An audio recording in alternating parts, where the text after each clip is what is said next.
আসসালামু আলাইকুম রহমতুল্লাহ। আজকে আমাদের আলোচ্য বিষয় হচ্ছে অ্যাটম। তো আমি প্রত্যেকটা ক্লাসের শুরুতেই বলে থাকি যে আপনাদের কাছে তিনটা জিনিস থাকতে হবে, তিনটা প্রশ্ন: হোয়াট, ওয়াই, হাউ। কি, কেন, কিভাবে। তো আজকে আমরা অ্যাটম সম্বন্ধে বিস্তারিত মানে তাকে ফিল করবো আসলে অ্যাটম জিনিসটা কি। দেখেন, তো আমি যদি শুরুতেই বলতে চাই, অ্যাটম বুঝতে গেলে আপনাকে ফার্স্ট অফ অল বুঝতে হবে পদার্থ জিনিসটা কি। এখন ভাই, পদার্থ বলতে গেলে তো আমরা এতদিন সংজ্ঞা মুখস্থই করে আসতেছি যে এমন একটা জিনিস যার ওজন আছে। কি আছে? যার ওজন আছে। সাপোজ আমি এটাকে ছেড়ে দিলাম, নিচের দিকে চলে আসলো। কেন চলে আসলো? এইখানে বস্তুর সমষ্টি, পদার্থের পরিমাণের সমষ্টি আছে যাকে আমরা ভর বলতেছি, আর নিচের দিকে আমাকে জি টানতেছে। তো এই দুইটা যখন আপনি গুণ করবেন, আমরা অনেক আগেই এটা সম্বন্ধে যে ধারণা নিয়ে আসি, এটাকে আমরা বলতেছি কি ওজন। এই যে এম আর এই যে জি টানতেছে, দুইটা গুণ করলাম, আমি কি পেয়ে গেলাম? ওজন। তো এই পদার্থ, এটা বস্তু, এর একটা ওজন আছে। তারপর আমি যদি এর দৈর্ঘ্য, তারপর এর প্রস্থ এবং উচ্চতা গুণ করি, তাও আমি এখানে একটা আয়তন পারবো। তাহলে এই বস্তুটার ওজন পাইলাম, আয়তন পাইলাম, এই বস্তুটা একটা জায়গা দখল করলো। তখন আমি একে কি বলবো? পদার্থ বলবো। এখন দেখেন, পদার্থ কয় ধরনের হইতে পারে। তো আমি প্রথমে উদাহরণ দিব, তারপর প্র্যাকটিক্যালে চলে যাব।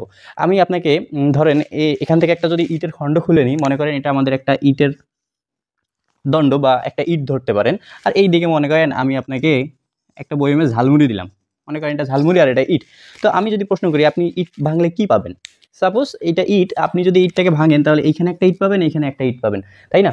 আর যদি ঝালমুড়ি ভাঙেন তাহলে ঝালমুড়ির মধ্যে কী পাবেন? ঝালমুড়ির মধ্যে আপনি পাবেন মুড়ি, চানাচুর, তারপর মরিচ, পেঁয়াজ, তেল থেকে শুরু করে অনেক কিছু। তো এই যে আপনি ঝালমুড়ি ভেঙেও একাধিক জিনিস পাইলেন ভাই, এটাই এক্সাক্ট হচ্ছে যৌগিক পদার্থ, মানে অনেকগুলো পদার্থ এর ভিতরে আছে। এটাকে বলবো আমরা যৌগিক পদার্থ। আর মৌলিক পদার্থ হচ্ছে এমন একটা পদার্থ যেটাকে ভাঙলে ওই ধর্মেরই পদার্থ পাবেন। এক্সাক্ট ইট বলা চলে না, কারণ ইটের মধ্যে অনেক পদার্থ আছে। সাপোজ আপনি ধরে নেন ইট ভাঙলে তো ইটই পাচ্ছেন, এখান থেকে স্বর্ণ পাওয়ার কোনো চান্স নেই, তাহলে তো আমি বড়লোক হয়ে যাইতাম ইটের ভাটা দিয়ে। তাও এবার আসেন, যদি আমি এখন প্র্যাকটিক্যালে চলে আসি, ধরেন আমি একটা কার্বন দণ্ড নিলাম বা কয়লা নিলাম, যেটাকে আমরা বলে থাকি কয়লা। কয়লাকে মূলত আমরা কার্বন বলে থাকি আর কি। দেখেন, এই যে কয়লার মধ্যে বা এই কার্বন দণ্ডের মধ্যে, এইখানে তো সবই কার্বন ভাই। যদি আপনি এটাকে ভাঙেন তো এইখান থেকে কার্বনই তো পাবেন। এইখান থেকে আপনার কি অ্যারুম বা গোল্ড পাওয়ার কোনো চান্স আছে? কোনো চান্স নেই ভাই। কার্বন থেকে আপনি কার্বনই পাবেন। তাহলে আমি এই কার্বনের দণ্ডটাকে কি পদার্থ বলবো? মৌলিক পদার্থ। প্রথমত এটা একটা পদার্থ, এর ভর আছে, ওজন আছে, আয়তন আছে, জায়গা দখল করে। তাহলে এটা মৌলিক পদার্থ। প্রথমত পদার্থ, তারপর মৌলিক পদার্থ। কেন? এই পদার্থকে ভাঙলে আমি ওই পদার্থই পাইতেছি। এই জন্য কার্বনের দণ্ডটা এটা হচ্ছে আপনার একটা মৌলিক পদার্থ। এবার আসেন, হুবহু আমি যদি পানি নিই, ধরেন 1 গ্লাস অফ ওয়াটার, দেন আপনি এখান থেকে কি পাবেন? এখান থেকে 3টা অ্যাটম পাবেন, আলাদা আলাদা 3টা পরমাণু পাবেন। কি কি পাবেন দেখেন? হাইড্রোজেন 2টা পাচ্ছেন, আবার অক্সিজেন আলাদাভাবে একটা পাচ্ছেন।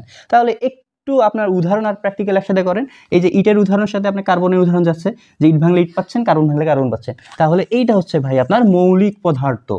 প্রথমত পদার্থ, দ্বিতীয়ত মৌলিক পদার্থ। আর এই দিকে আসেন, এই যে ঝালমুড়ি যখন ভাঙলেন, ঝালমুড়ির ভিতরে অনেকগুলো উপাদান পাইলেন, সেম টু সেম।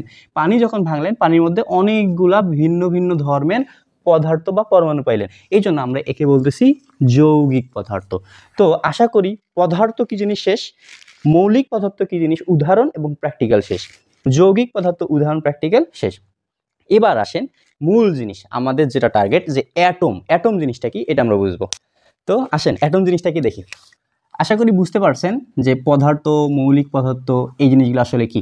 তো আমি এখন নিলাম কার্বনের একটা দণ্ড বা কয়লা, যার মধ্যে সবই কার্বন আছে। তো এই কার্বন দণ্ডটাকে যখন আমি ভাঙবো, ভাঙার পর এখানে মনে করেন আলাদা আলাদা অনেকগুলো পরমাণু পাইলাম। তো এই যে অণু বা আলাদা আলাদা অণু পাইলাম, তো এইটাকে আরও ভাঙলাম। ভাঙার পর এমন একটা পর্যায়ে গেলাম যার পর আমি তাকে ভাঙতে পারতেছি না। প্রথমত আসেন, এটাকে আমি কি বলছি ভাই? পদার্থ। তারপর কি বলছি? মৌলিক পদার্থ। কারণ কি? প্রথমত পদার্থ, জায়গা দখল করে, ভর আছে, তো এটা পদার্থ। তারপর মৌলিক পদার্থ কেন? কারণ এই কার্বনকে ভাঙলে আমি কার্বনই পাবো, কার্বন ব্যতীত অন্য কিছু পাবো না, তার মানে এটা মৌলিক পদার্থ। আর এই যে মৌলিক পদার্থের ক্ষুদ্রতম কণা, যেটা আমরা সংজ্ঞায় মুখস্থ করি, মৌলিক পদার্থের ক্ষুদ্রতম কণাকে কি বলি? পরমাণু। এখন একটু ইমাজিন করেন আসলে অ্যাটম জিনিসটা কি। অ্যাটম জিনিসটা কি ভাই?